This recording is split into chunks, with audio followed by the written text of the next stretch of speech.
Good morning, everybody. Well, here we are. We're starting one of the most important weeks, arguably, in the history of this country and this city. This week where this decisive election will happen. And we're all getting ready in so many ways. And everyone is feeling the intensity of this moment. We've been waiting a long time for the chance to express our views, make our voices heard, make our votes count. And New Yorkers have done something amazing in the course of the last days. We've seen early voting on an incredible level. You know, this was a city, a state where we fought for a long time to finally get early voting, one of the last places to get it in this country. But look at how New Yorkers have taken to early voting. Look how involved people are. Look how engaged. Over 1.1 million New Yorkers have voted already in this election. This is amazing. Over 1.1 million.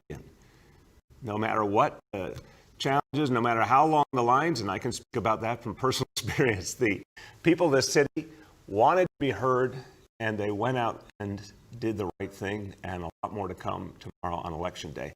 So we're going to talk about the election for sure, but before we go into that, I want to remind us that elections ultimately are about what we value, what we care about most. And elections express what our priorities are. And in this city, there is no higher priority, nothing we value more than public education. This is one of the places where public education is most cherished and has determined the destiny of millions and millions of children, because we go out of our way to make a great public education available for all. Now, we also know that public education is a foundation of our democracy, so it's so important that every child get the very best possible education. And we decided, for that reason, that it was worth moving mountains to reopen our schools. A huge amount of effort went into it. I want to thank all our educators and staff, all our parents, all our kids, everyone who was committed to reopening our schools in person. What a difference it makes for a family and a child to make that choice to have in-person education. And the year is off to a strong start and a safe start. And that was job one, to make sure our schools be safe. And we now have lots of evidence how extraordinarily safe they are. And I thank again everyone who's been a part of that. Now we have an opportunity for parents who want their children back in school but had not yet chosen blended learning. They have an opt-in period, and every one of you has a chance to choose. If your child is now in all remote learning and you want your child to benefit from in-person learning, you have an opt-in opportunity starting today, going through Sunday, November 15th. And it's very simple and straightforward. Anyone who wants to opt in can go to schools.nyc.gov/return to school 2020 and sign up. And if there's questions and concerns, please talk to your principal, talk to your parent coordinator. The DOE has lots of folks available to answer your questions.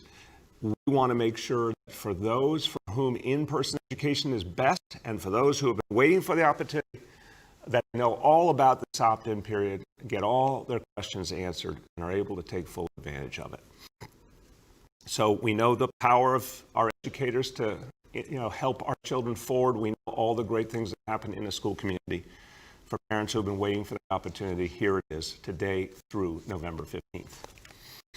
Okay, now I want to go back to where we started, this amazing experience we're having already with democracy in this city, the amazing turnout of New Yorkers, 1.1 million plus already.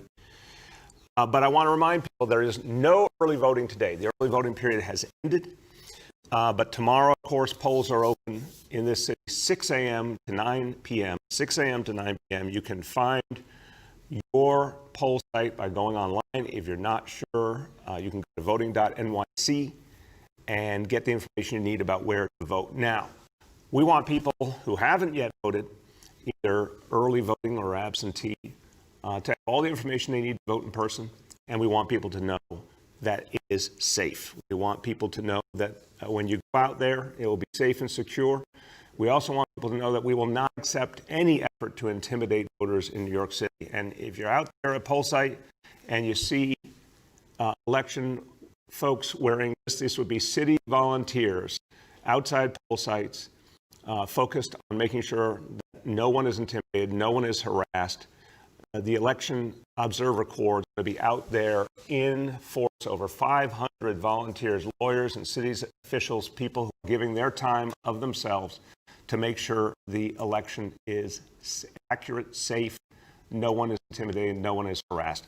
Also, there'll be a lot of translation services available for folks who need that. We want to make sure everyone gets the answers to their questions and can vote effectively and safely. Now, I want you to hear about these preparations, and I want you to hear about them from someone who's really devoted herself to making sure that everyone is empowered, everyone gets the information they need, everyone gets the translation they need. This is the great work that she and her colleagues are doing at the New York City Civic Engagement Commission, and it's my honor to introduce the chair of the Civic Engagement Commission, Dr. Sarah Saeed. Thank you so much, Mr. Mayor. The Civic Engagement Commission is a new agency to promote civic participation and improve civic trust in New York City.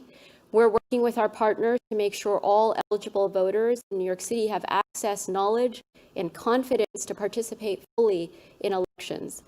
A crucial part of this is equipping limited English proficient voters with knowledge about their rights and the voting process. Language should not be a barrier to civic participation. We're glad that BOE is doing what's mandated under the Voting Rights Act, providing interpretation in Spanish citywide, and in some counties, Chinese, Bengali, Korean, Hindi, and Punjabi. And because we live in a city that speaks 200 and more languages, we must go above and beyond this minimum. Our city's voters deserve that commitment. The city's Civic Engagement Commission is helping meet this need by providing expanded interpretation services in Arabic, Bengali, Chinese, French, Haitian Creole, Italian, Korean, Polish, Russian, Urdu, and Yiddish. We were privileged to serve New Yorkers at 25 early voting sites this past weekend, and really looking forward to serving 52 additional poll sites tomorrow. Sites are selected based on the highest concentration of voters speaking each program language.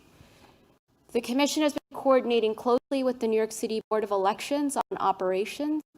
Our services are complementary and do not duplicate any service provided by the Board of Elections under the Voting Rights Act. To spread awareness of people's rights, we also have PSAs in 12 languages to encourage the city's limited English voters to bring a friend or family member, not an employer or a union rep, to serve as their interpreter. And they both just need to sign a form at the poll site. If you'd like to find out whether the Commission will be offering language services at your poll site, please check nyc.gov/wearevoters. The landing page is available in 12 languages by clicking on the translate button. We'd also love to ask you as New Yorkers to help us share our PSAs more widely. And these are also available on nyc.gov/wearevoters. I'm going to end with this. I'm deeply encouraged and inspired that more than 1 million people turned out to vote early in New York City. And to every single voter who has not yet voted, this is our time to show the world that we are voters. Voting is a commitment to yourself, to your community, and to our shared democracy. Make a plan and vote. Thank you.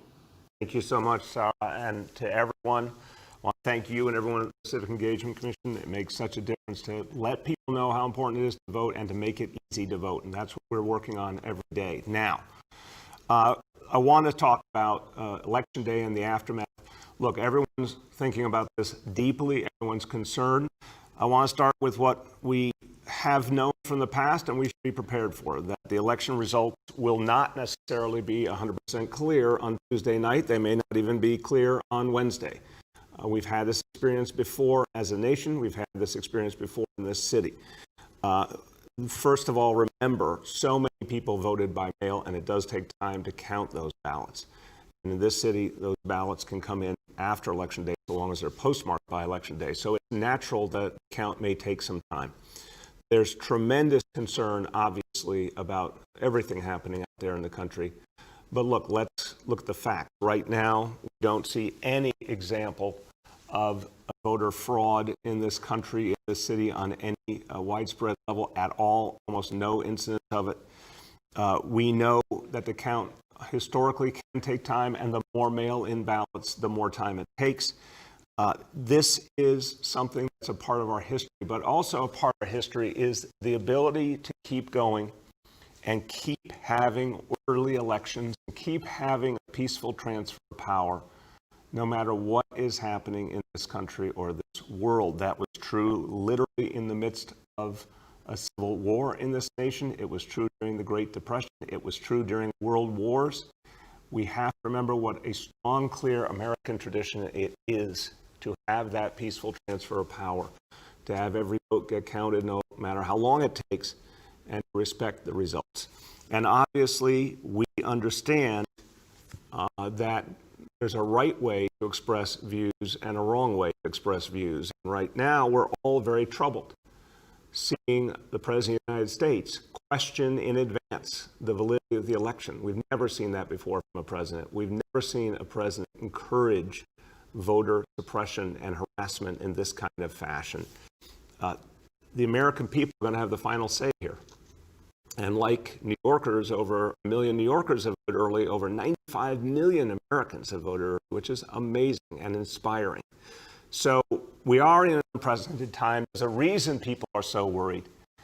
But I want folks to know this city is prepared. I want folks to know that for those who want to express themselves about the results, the way to do that is peacefully. That will always be honored. But the most important thing right now is to focus on the task at hand, to make sure that every single New Yorker votes and that their right to vote is protected. That's what this city will do. Okay, let's now talk about our indicators for today. Let me comment on them as we go along. So number one, daily number of people admitted to New York City hospitals for suspected COVID-19. The threshold is 200 patients. Today's report is 80 patients. Again, that's a number closer to what we saw earlier a few weeks back, and the confirmed positivity level of 16.8%. So those both, in the scheme of things, are pretty good numbers for today. Now, here's a number that is causing us concern for sure, the number of cases. The number two is the new reported cases on a 7-day average threshold of 550 cases. Today's report, 593. As I've said before, that is an area of concern. Some of that comes from just a lot more testing, and a lot more testing is a good thing. And I want to keep encouraging people to get tested on a very high level, but we are watching that number carefully. And the most important number, as always, percentage of people testing citywide positive COVID-19, threshold 5%.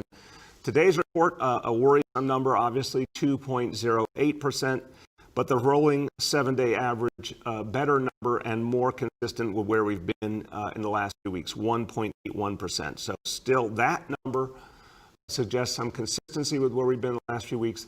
We want to turn the tide now with all the outreach and the face mask wearing and the social distancing and testing.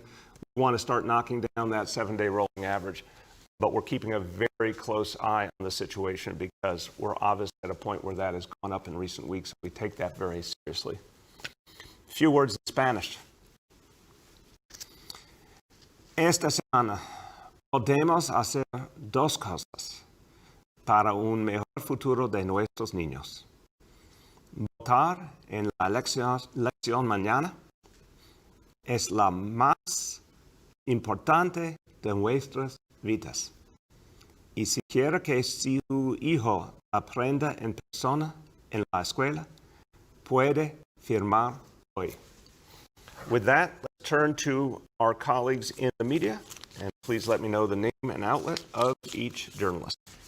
Hi, all. We'll now begin our Q&A. We're joined today by Dr. Sarah Saeed, Chair and Executive Director of the Civic Engagement Commission, Dr. Dave Chachki, City's Health Commissioner, First Deputy Chancellor Donald Conyers, Senior Advisor and Counsel for Democracy NYC Laura Wood, and Senior Advisor Dr. Jay Varma. With that, we'll go to our first question with Juliet from 1010 Wins. Hi, good morning, everybody. Good morning, Mr. Mayor. How is it going today? Thank you, Juliet. It's going well today, and so far, so good. How you doing? I'm okay, thank you. An early voter. There you go. Best kind of voter. Yes, yes. So my question to you is, so many businesses have been boarding up and closing shop. What are your thoughts on that? What are your concerns about violence in the next couple of days here in the city? Juliet, I checked in with our police commissioner last night. We do not have any specific reports or specific threats at this point. Everyone, of course, is concerned about the election results and what plays out after, but I want to emphasize at this moment, we don't see a specific challenge. We are ready for all sorts of challenges. A lot of preparation has been happening over the last few weeks, and I'm meeting with city officials, PD officials today to continue that preparation. As to the stores, look, every store owner has to make their own decision. Again, we do not have a specific threat. I respect the decision of each store owner. We are not giving guidance to store owners to do that. If that's what they choose to do, we certainly understand. Go ahead, Juliet. Okay, yeah, and to follow up, given that, as you just mentioned, that there might not be any sort of definitive conclusion for the next few days, or that could go longer, how concerned are you that there could be a lot of street activity and businesses are remaining closed? And, what about the safety of just people who are out on the street if they need to get to work or go to business, if they're running into any of these demonstrations or protests or acts of violence?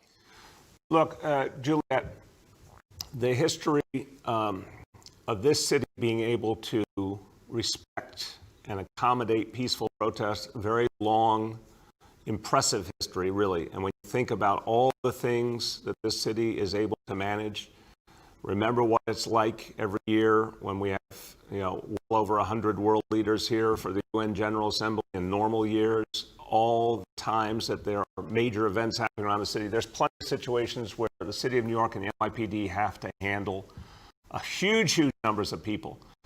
So we are prepared. Now, I think we shouldn't prejudge. I think we're going into something that we haven't experienced before. That's true. We're going to know a lot more, though, obviously, on election night. A close election is one thing. A not so close election is another thing. The way the vote counts continue to go is going to tell us a lot, both the process, the timeline, what the candidates say. There's a lot of variables.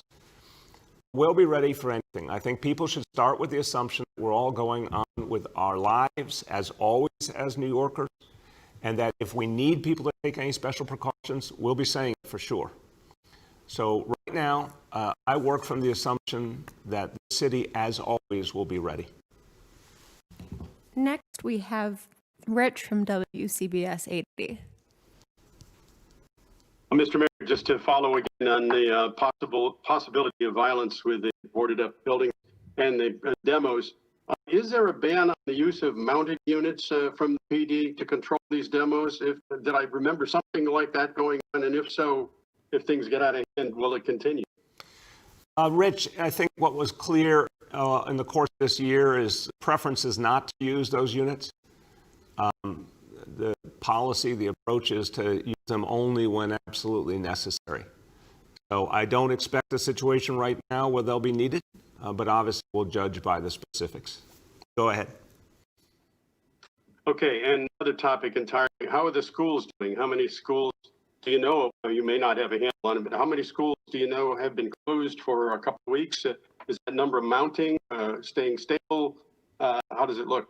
Right now, there's 21 that are closed for a 2-week period, although I remind you that number changes every day because some come out of that period of quarantine, others might go in. Now, remember, that's a meaningful number. I don't want to belittle for those school communities. That's a challenge and an inconvenience, to say the least. But I do want to remind you that's 21 out of 1,600. So by any measure, the vast majority of schools are open on any given time. When we see a situation where a school needs to be closed, we work out of abundance of caution. So far, that's served us really well because, as we know, schools overall have been extraordinarily safe. And so I think a cautious, health and safety first approach is really working for us. Next, we have Jillian from WBAI. Hi, Mr. Mayor. How are you? Good, Jillian. How you been?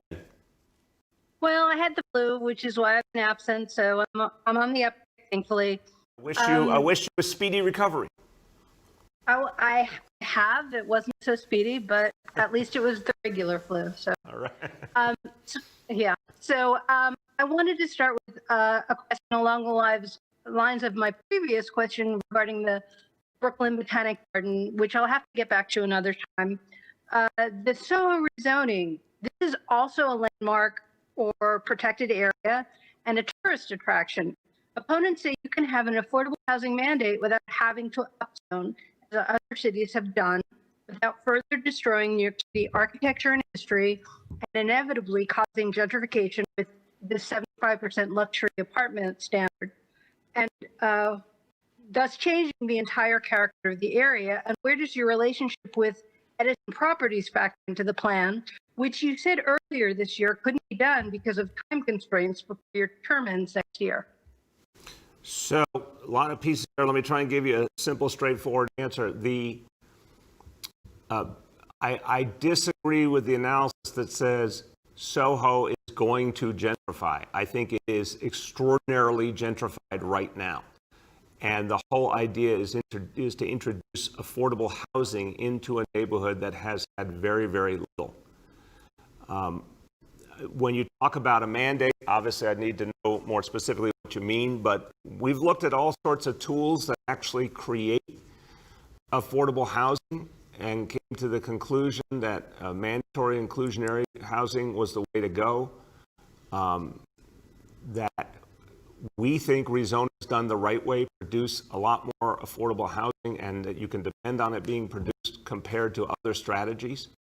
So to me, this is about taking a neighborhood that is thoroughly gentrified, that doesn't have an opportunity for folks lower incomes to live there, and creating that opportunity.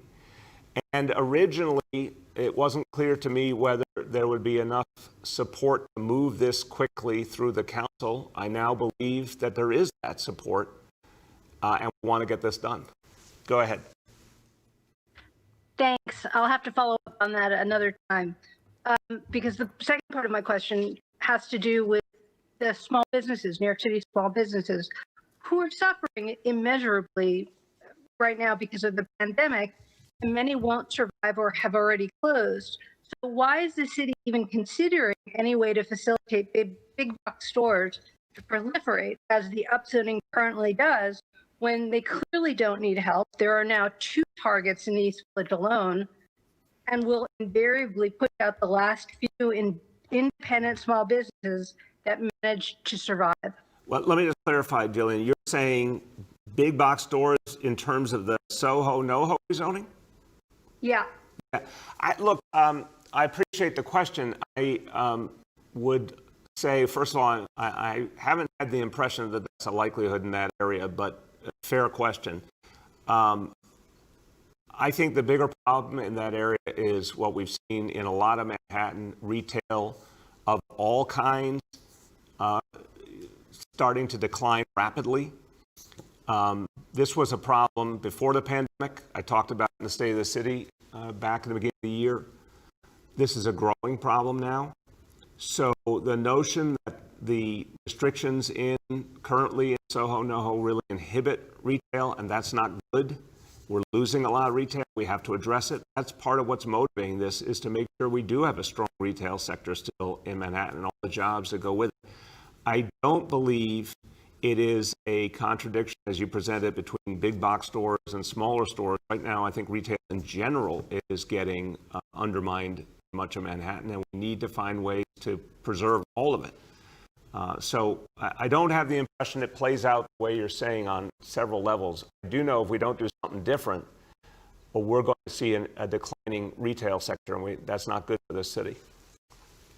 Next up is Katie from the Wall Street Journal. Hey, good morning, Mayor de Blasio. How are you doing? Good, Katie. How are you? I'm great. My first question is in regards to the pro-Trump parades that were around the city yesterday. I know they blocked traffic on some of the bridges and also New Jersey, which is your concern. But I noticed in the video of a lot of the parades and photos, the cars had their license plates obstructed. And, my understanding is that's not legal. There were plenty of police there. I don't know if there were any. I know there were arrests related to unrest against those parades. And I'm curious if you've seen these videos and if you can explain how cars can drive around New York City with both front and back plates obscured without police intervention if there wasn't. Yeah, it's a good question, Katie, and I have not seen those videos. I had not heard that report before. That certainly worries me. You're right, it's not legal to obscure your license plates, and that should be addressed. I'm certain sometimes if there's multiple things happening, that officers need to focus on other things first, but it should be addressed going forward. That's not something that is acceptable, and we will certainly follow up on that. Go ahead.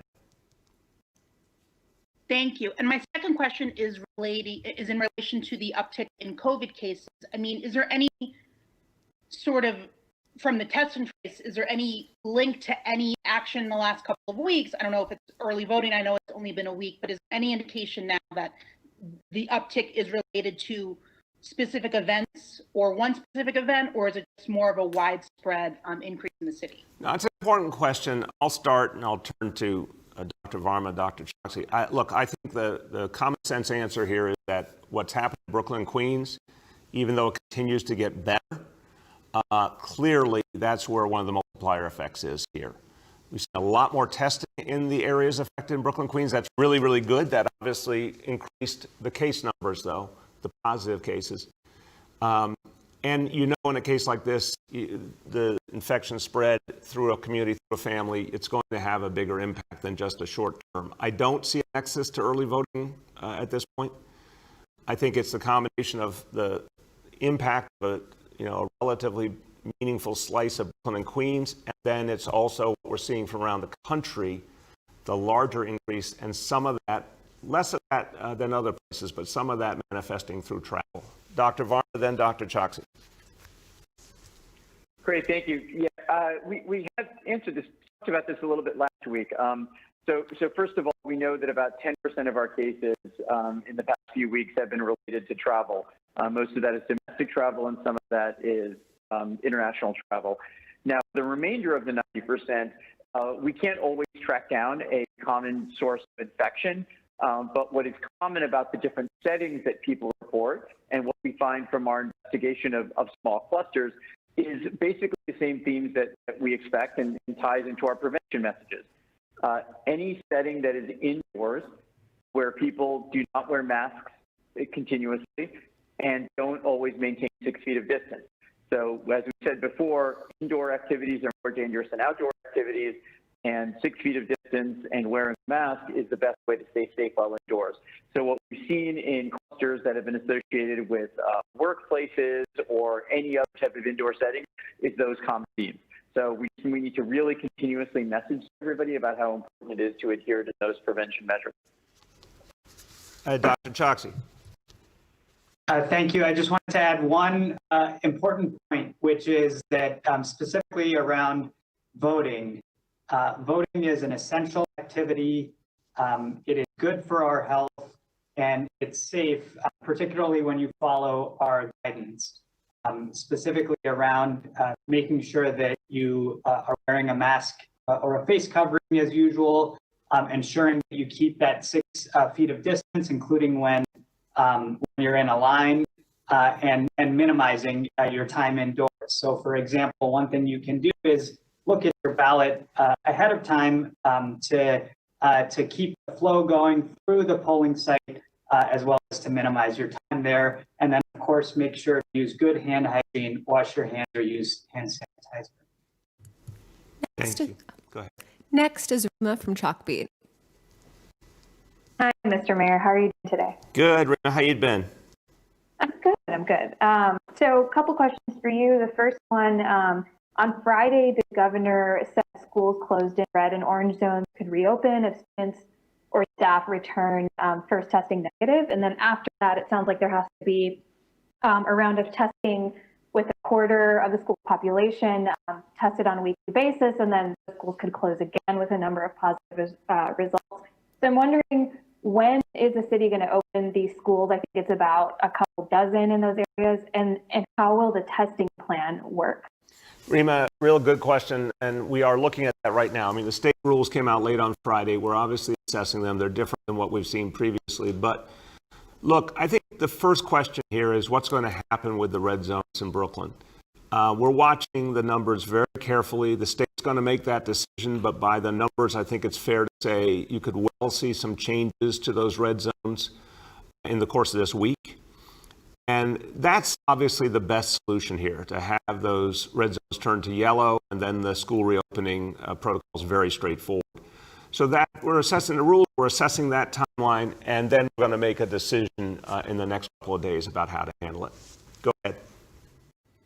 Okay, I'm going to switch topics just slightly here. So with the city's new opt-in policy, or the window that you mentioned in your remarks earlier, we were thinking that there could be an influx of new students into the school buildings just after the holidays. So when people might be having large family gatherings or might be traveling, and given that the infection rates are trending upward or seem to be, do the city's health experts think that it's wise to have more students coming into buildings just in that window of time?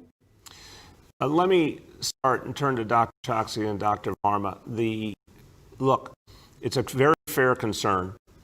I want to emphasize that, sort of take your question and go to the root of it. First of all, we're going to strongly urge people not to travel. It's difficult, it's painful. I hate saying it, but we're going to urge people not to travel for the holidays, to stay local, and to not run the risk of people bringing back the disease. Before you even discuss the schools, to the city as a whole, to their families. Second, if anyone is sick, we want them to stay home. If anyone's symptomatic, we want them to stay home. If people travel someplace else and they come back, they have to observe the quarantine. So really, if we do all that right, hopefully what you're raising is not going to be a particularly large challenge. But look, I think it's time, obviously, given how safe the schools have been, and given that there are parents who definitely want an opportunity to get back into the schools with their kids, it's time to give them that opt-in period. But we're going to be really careful about everything we do in the schools, continuing to hold very, very high health standards. That's what's worked for us. Dr. Choksi, Dr. Varma. Yes, well, I think the mayor covered the major points here. I would just underline two. The first is that in addition to all of those layers of safety that the mayor described that have thus far kept children safe, a very important one is ensuring testing. And so we have very widespread, available testing in communities that everyone can take advantage of, as well as the testing that we're offering in schools as well through that random sample approach. So that's the first part of it. The second thing is just to say that, one thing that is often lost in this conversation is just how important school attendance is to the health of children, to the health of students, but also for the health of families. And so that's why it makes it so worthy for us to take this very rigorous approach to safety, which also helps to improve the health of students and families. Dr. Varma. Yeah, and I would add to all of that by saying that if we continue to see higher rates of transmission in New York City like we are right now, it is certainly possible that more members of the school community might get infected. But what we know from our studies, our evaluation right now, is that those infections are not being transmitted in the school. That is, just like any New Yorker might be at higher risk potential of getting infection, anybody needs to make sure they're taking all of the important precautions that we talk about. What we found so far is with our rigorous protocols that, we can keep people safe and make sure the school isn't the place where people are getting infected. But we just need to make sure that everybody, whether they're part of the school community or not, take all of these precautions in every setting that they're in. Thank you. Next is Ravane from Hamodia. Good morning, Mr. Mayor.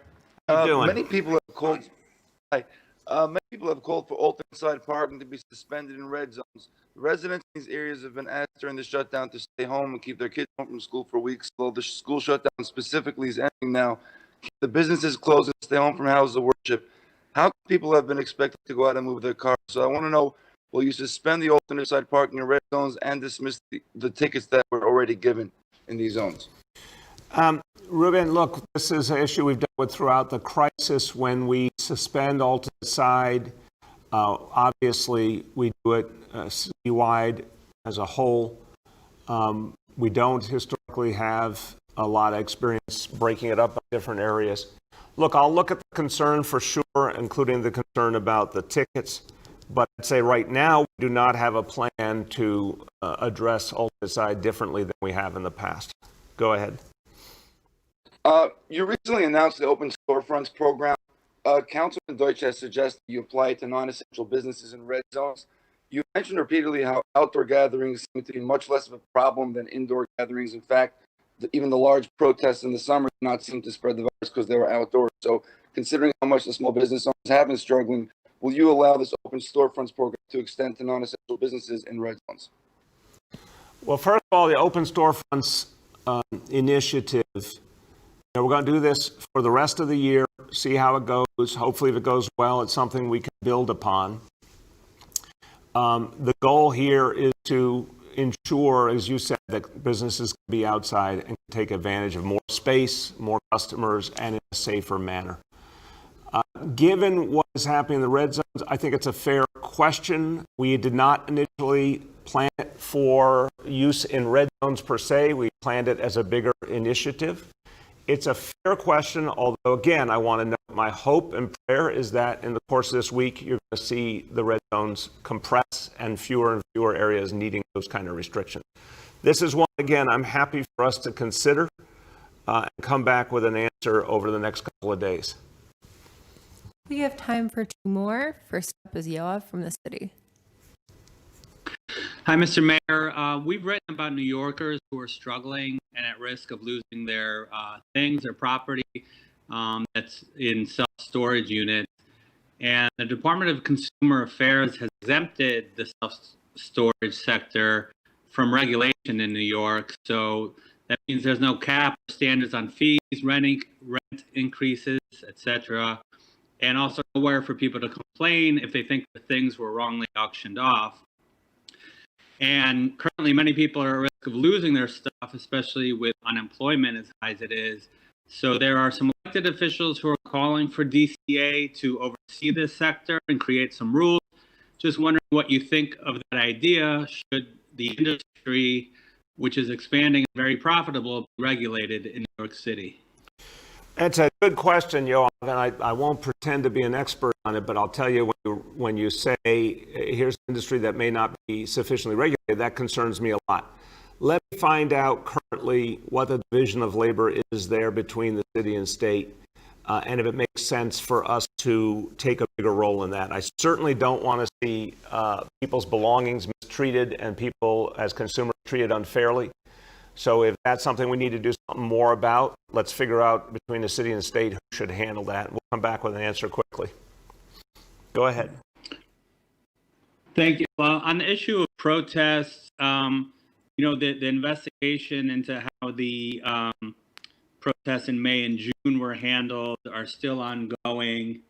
And yet right now we're kind of seeing a resurgence in protests and certainly a fear of increased protests after the election.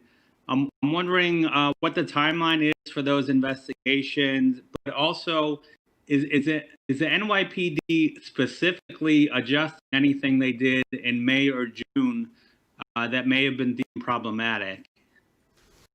The timeline, it's very, very soon. I don't have an exact date for you, but very soon, a report coming back from DOI and the law department.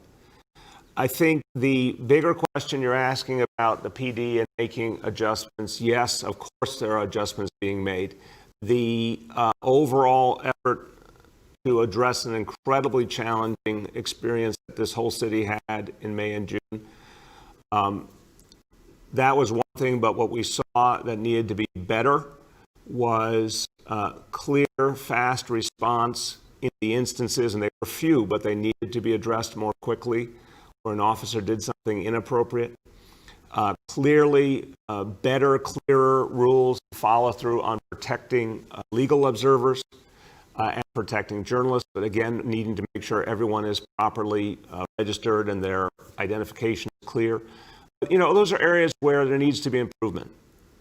And making sure that in any situation there's close coordination between the decisions of the officers on the ground with more senior leadership. So those are all areas that I think there's been a lot of work done, and obviously a lot more training for officers to deal with a protest situation. A lot of that training has proceeded over the last few months. So I think there'll be a number of areas where you'll see a different approach. Last, we'll go to Luis from New York. Hey there, Mr. Mayor. How are you? Good. How you been? Good. The sheriff's office did some amazing work in October, shutting down at least 8 illegal parties, bars, and/or clubs. But I'm curious about the people at these gatherings. There were over 500 for the last one, nearly 400 for the one prior, and hundreds more for all the others. Now, I imagine these might qualify as super spreader events, especially considering the indoor setting circumstances. So, are these citizens being reprimanded or at least identified in any way, or are they just being let go? It's an important question, Luis. Thank you. The sheriff's office has done an outstanding job breaking up a number of events over time.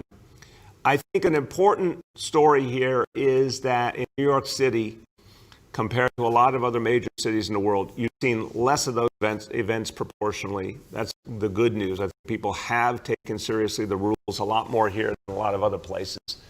But still, you need enforcement, you need consequences, and the sheriff has done that. They broke up 2 major parties this weekend, 2 major Halloween events, effectively gave a number of summonses, including some of the highest level summonses, the $15,000 summonses. So definitely people are being held accountable.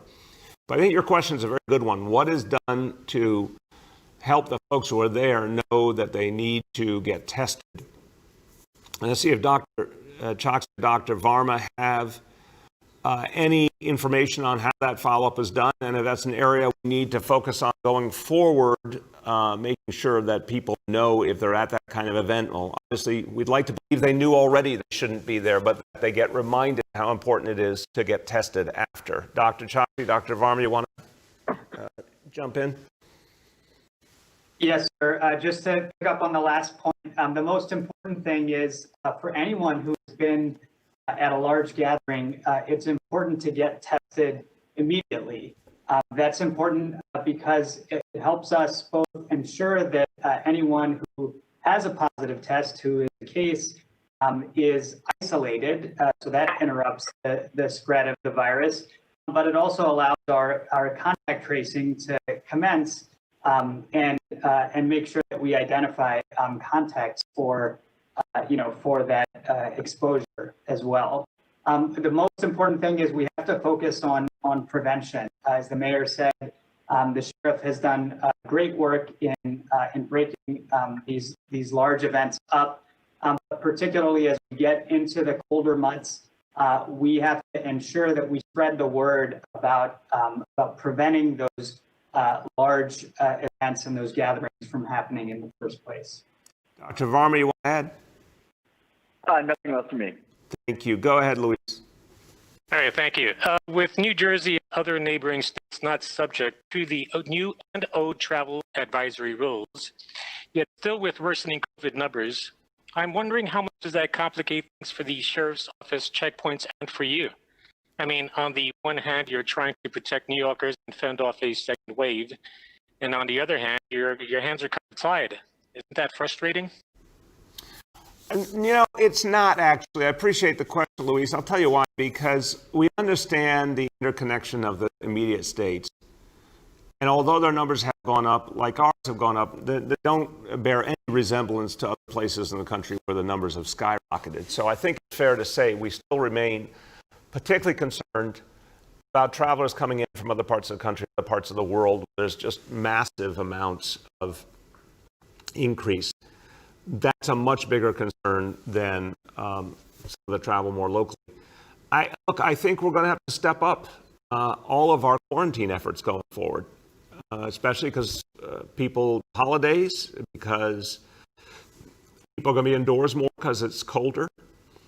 So the key to me is that folks understand They have to be serious about quarantine, and that there's going to be real consequences, and we have to make that real vivid. That's the central point to me.